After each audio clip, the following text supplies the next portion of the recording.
Let us talk about money here. How long should you save up all of your money and not spend anything? And when are you actually allowed to start living the life? And then I'm going to tell you the best ways of how you should spend your money, which things will bring you the most amount of joy, which are super unnecessary, and also how you should invest your money. And the last thing I'm going to explain to you is just how I spent my money, where I have all my money, if it's in the bank account, if it's invested, and also how much I'm just spending for fun. Let's start out with my favorite clips regarding money from somebody I really respect. You guys talk about visualization, manifestation, all this shit.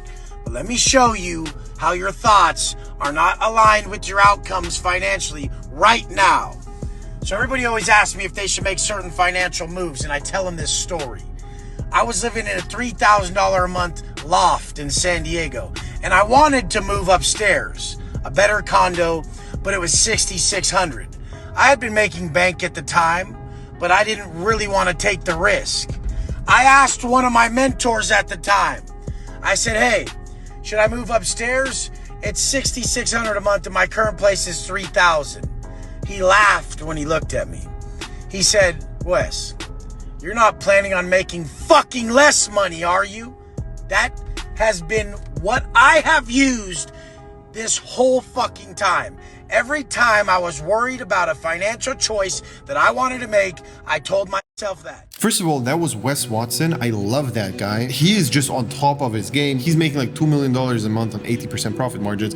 It's crazy. Let's talk about what he said here and when this actually is relevant to you. If, let's say, you won the lottery and you have a shit ton of money, you shouldn't spend it. The advice he gave is terrible. However, if you actually have a skill where you keep making money over and over again, this is exactly how you should be living. If you just have one winning product in dropshipping, you feel like you got lucky, you have no idea what you're really doing, don't spend your money. You have no idea if this is something which actually is going to keep going consistently. However, if you understand you don't have money, you have the skill to make money, it's a very different game. And let me explain to you one more time here. What he is saying sums up perfectly how you should be thinking. Imagine you're 10 years old and you save up $20, which now, when you're 25, you hand to yourself. Back in the day, when you were 10, $20 is a lot of money. Now you're 25, don't really care about $20, it's basically nothing. Back then, the money was worth a lot to you and you saved it and didn't spend it. Now you gave it to yourself and it's useless because it's so little. So this is exactly how I'm thinking about my future. Because the money which is painful to me right now, if it's gonna be painful to me in 5 years, I did something wrong. Which means that if I save all my money which I'm making right now and I'm gonna hand it to myself in 5 years, which literally that's saving,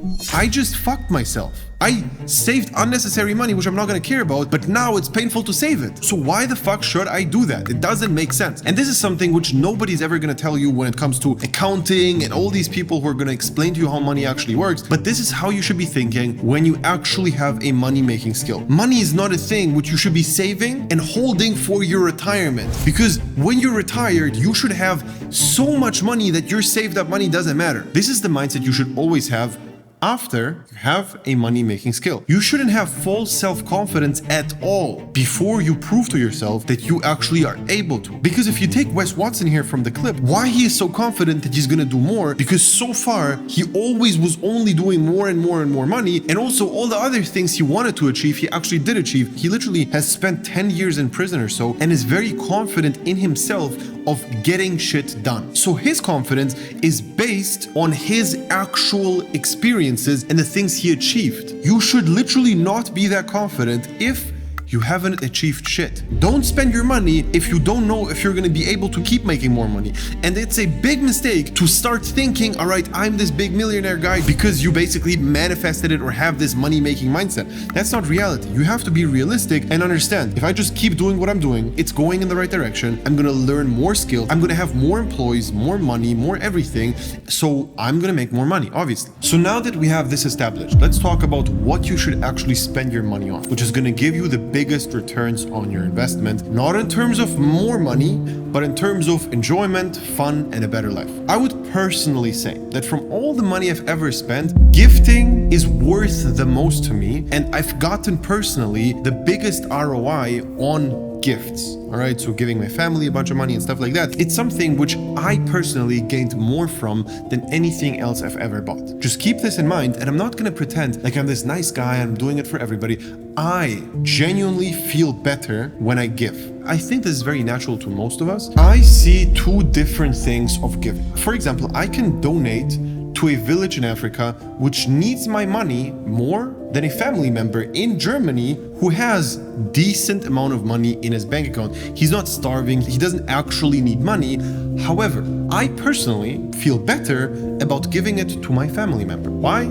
I don't know. I just know him personally. I love that person and I enjoy it more than donating money to people which I've never seen in my life. And don't get me wrong, I'm also donating, however, not even close to the amount of money which I'm giving to close people. So if we're being super rational over here, that's not fair. I'm not doing the morally correct thing in giving somebody here in Germany money if I could have saved lives in other countries. However, I understand that. And I also know there is gonna be a time where I'm gonna donate a shit ton of money to these kind of people, but it's just not yet. I personally think that as long as somebody in my family still is there and has to work, I am not really capable of donating a bunch of money to random strangers. I just don't really feel comfortable doing that. By the way, I'm not telling you how to spend your money, I'm just saying what has made the most impact for myself. Now let's talk about personal expenses. I'm actually spending quite a lot of money on personal stuff. It's anywhere between 20 and 40,000 euros, which I'm spending on random shit. This might sound like it's a lot, but it's actually pretty expensive to not look at prices. And this is my highest priority for myself. I feel the best about myself when I just do not look at prices at all. I just buy it, I don't really care about how much it costs,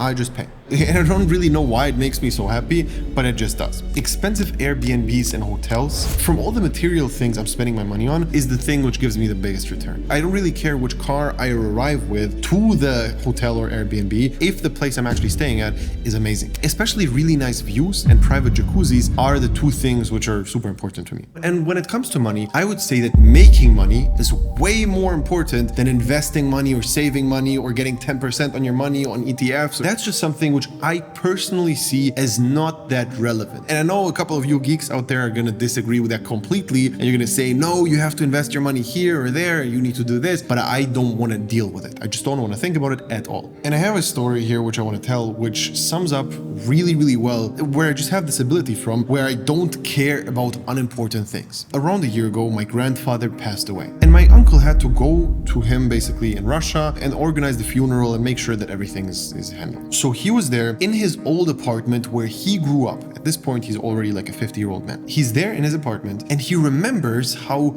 30 years ago, when he was a kid, he brought a sack of cement to his dad and basically told him, hey, you need to repair this tile on the bathroom floor. So that's something which happened 30 years ago. He goes into the apartment now, 30 years later, and he sees that sack of cement and the broken tile on the floor. My grandfather literally did not give a fuck about anything except for things which were important to him. And when I heard this, it clicked to me and I was like, oh, this is where I have this from. He was a really odd person, super close to nature, and he cared about things which most people don't really care about, however, didn't care about anything which most people do care about. He didn't mind chaos at all. Like, his apartment was a mess, but he truly actually didn't care. And to me, it's a similar thing. I don't really care about most things. I have a girlfriend and a cleaning lady, so my apartment is super clean, but if it would be only me, it would look like shit. Everything would be a mess. And I have to say, I like when everything is super tidy, but I'm not gonna take time to actually clean things if I can also spend that time on more important things. I know this is gonna make a lot of people angry. Not investing money is not something I recommend to you. I'm saying I'm not doing it. Next topic I want to talk about is taxes. And I live in Germany, which means that our taxes are crazy high. It's 50%. 50% of everything I make, I give to the government. This means, if we put it into perspective, every second day I work, not for me, but for the government. Today I'm doing all of this for me. Tomorrow, the entire day,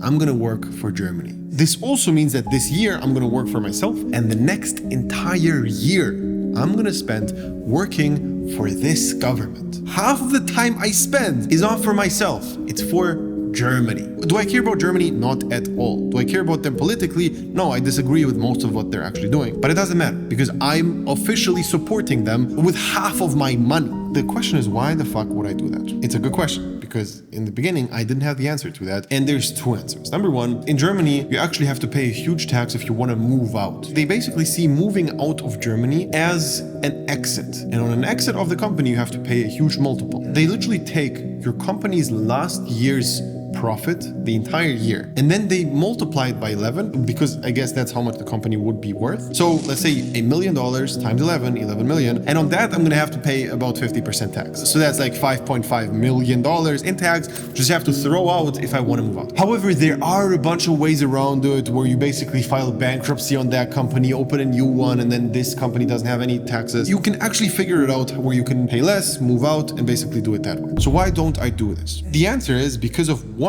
Alex Hormozi video which I watched, which just clicked. He was talking about saving taxes, should you move out or not. And he said, are you actually willing to sacrifice the freedom of not living where you want to live for double your money? I'm gonna get 2x my money, but I have to spend less than 6 months in Germany with my family, with my friends to actually do that. And I thought about it and I was like, wait, no, I'm working to be free and do what the fuck I want. Why would I limit myself now to make double the amount? Because in reality, honestly, I don't feel money. If I make what I'm making right now or double what I'm making right now, I don't feel the difference at all. I'm already spending as much as I want without feeling it. So these 20 to 40K I'm spending every month on private stuff, me spending that is not a big enough chunk of my money to actually make it really painful. And me doubling the amount of money I make is not gonna make my life better. So of course I understand that, for example, if you're making 10 or 20K right now, making from 10K to 20 or from 20 to 40K, that's a huge jump, because money after like 50K a month, it doesn't feel real. It's just like everything feels like a joke, because you understand, all right, I'm just making so much more money than the average person that the average prices are a joke. This was a little bit of a different video, a little bit more personal and not only related to dropshipping. Let me know in the comments if you actually enjoyed it and want more of stuff like this. The main question you just need to ask yourself, what do you want to achieve with money in your life? Because you're going to see that the goals you set for yourself in the beginning versus you after achieving them is going to be very different. You now probably think, all right, I want to make 10K profit per month and then I'm going to be happy. When you make 10K profit per month, you're not going to be feeling happy about the 10K. You're not going to feel like these 10K are enough, because all of a sudden, the more money you have, the more expenses you also get with other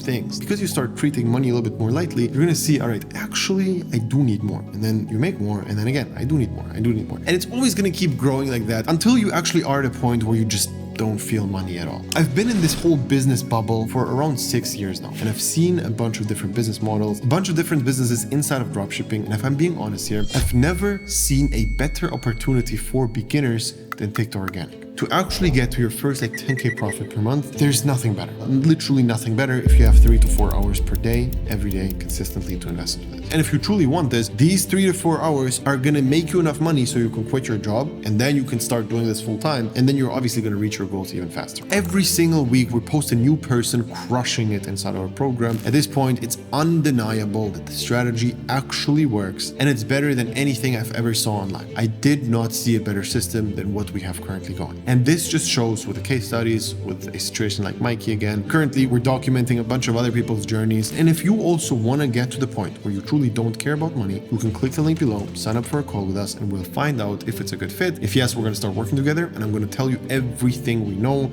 about TikTok Organic.